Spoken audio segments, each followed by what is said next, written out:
بسم اللہ الرحمن الرحیم۔ دوستو، غربت دور کرنے کے لیے، روزگار کے حصول کے لیے اور قرضے کی ادائیگی کے لیے ہمیں کیا کرنا ہے؟ تو دوستو، سب سے پہلے تو نمازوں کا اہتمام کرنا ہے۔ پانچوں نمازوں کا اہتمام کرنا ہے۔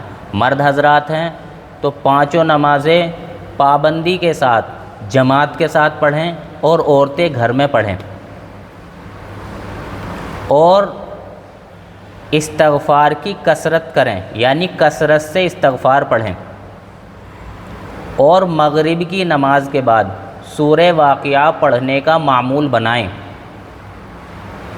اور محنت اور کوشش میں لگے رہیں، محنت اور کوشش کو نہ چھوڑیں، اور اللہ تعالیٰ سے دعا کریں کہ اللہ مجھے حلال، پاکیزہ، برکت والی روزی دے اور قرضے کی ادائیگی کا انتظام فرما دے۔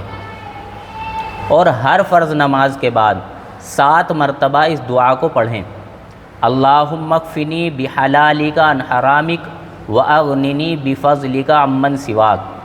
اور نماز کے بعد بھی، یعنی علاوہ بھی، چلتے پھرتے بھی اس دعا کو پڑھنے کا معمول بنائیں،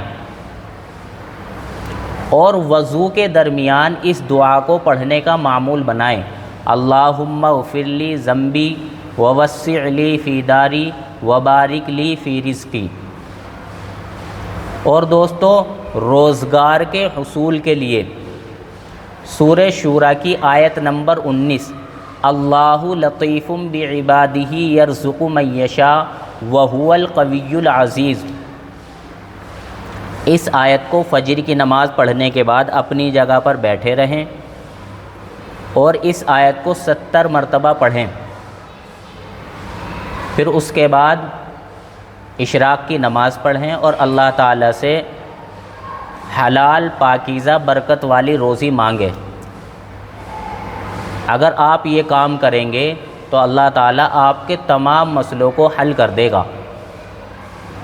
یا تو اگر آپ کے ایسے ہی یاد ہے، ایسے اس آیت کو پڑھ لیں، ورنہ قرآن کریم رکھیں، اس میں دیکھ کر 70 مرتبہ اس آیت کو پڑھ لیں۔ اور قرضے سے نجات پانے کے لیے، یعنی قرضے کی ادائیگی ہو جائے، تو اس کے لیے اس دعا کو پڑھیں، اللہم انی اعوذ بک من الہم والحزن واعوذ بک من العجز والکسل واعوذ بک من الجبن والبخل واعوذ بک من غلبۃ الدین وقہر الرجال۔ اس دعا کو قرضے سے نجات کی ادائیگی کے لیے بھی پڑھنے کا اس کا معمول بنائیں، اس کو بھی پڑھیں۔ اسی طریقے سے دوستو، اس دعا کو پڑھنے کا بھی معمول بنائیں، توکلت علی الحی الذی لا یموت الحمد للہ الذی لم یتخذ ولدا ولم یکن لہ شریک فی الملک ولم یکن لہ ولی من الذل وکبرہ تکبیرا۔ حضرت ابو ہریرہ رضی اللہ عنہ فرماتے ہیں کہ ایک دن میں آپ صلی اللہ علیہ وسلم کے ساتھ باہر نکلا اور میرا ہاتھ آپ صلی اللہ علیہ وسلم کے ہاتھ میں تھا۔ آپ صلی اللہ علیہ وسلم کا گزر ایسے شخص پر ہوا جو بہت شکستہ حال اور پریشان تھا۔ آپ صلی اللہ علیہ وسلم نے پوچھا کہ تمہارا یہ حال کیسے ہوا؟ تو اس شخص نے عرض کیا کہ بیماری اور تنگ دستی نے میرا یہ حال کر دیا ہے۔ آپ صلی اللہ علیہ وسلم نے ارشاد فرمایا، میں تمہیں چند کلمات بتاؤں گا، اگر تم ان کو پڑھو گے تو تمہاری بیماری اور تنگ دستی جاتی رہے گی۔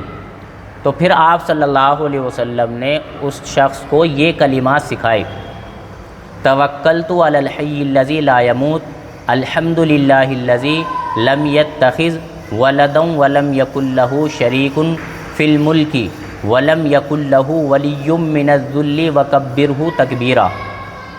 اس کے بعد کچھ عرصے کے بعد آپ صلی اللہ علیہ وسلم کا گزر اس جگہ سے ہوا۔ آپ صلی اللہ علیہ وسلم نے اس شخص کو اچھے حال میں دیکھا اور آپ صلی اللہ علیہ وسلم نے خوشی کا اظہار کیا۔ اس شخص نے آپ صلی اللہ علیہ وسلم کو بتایا کہ جب سے آپ نے مجھے یہ کلمات بتائے ہیں، تب سے میں نے ان کلمات کو پڑھنا نہیں چھوڑا ہے، یعنی تبھی سے میں ان کلمات کو پڑھتا ہوں۔ تو دوستو ان چیزوں کا اگر ہم اہتمام کریں گے تو ہماری غربت بھی ختم ہوگی، پریشانی بھی ختم ہوگی، روزگار کا مسئلہ بھی حل ہو جائے گا، قرض کی ادائیگی کا بھی مسئلہ ہمارے حل ہو جائے گا۔ تو ان چیزوں کا اہتمام کریں، ان میں قرآن کی آیتیں بھی ہیں اور حدیث شریف میں بتلائی گئی بھی دعا ہیں۔ جو حدیث شریف کے اندر جو دعائیں بتلائی گئی ہیں وہ بھی ان کے اندر ہے، ہم ان کا اہتمام کریں، اللہ تعالی ہمارے سارے مسئلے حل کر دے گا۔ اللہ تعالی صحیح سمجھ کی توفیق نصیب فرمائے۔ وآخر دعوانا الحمد للہ رب العالمین۔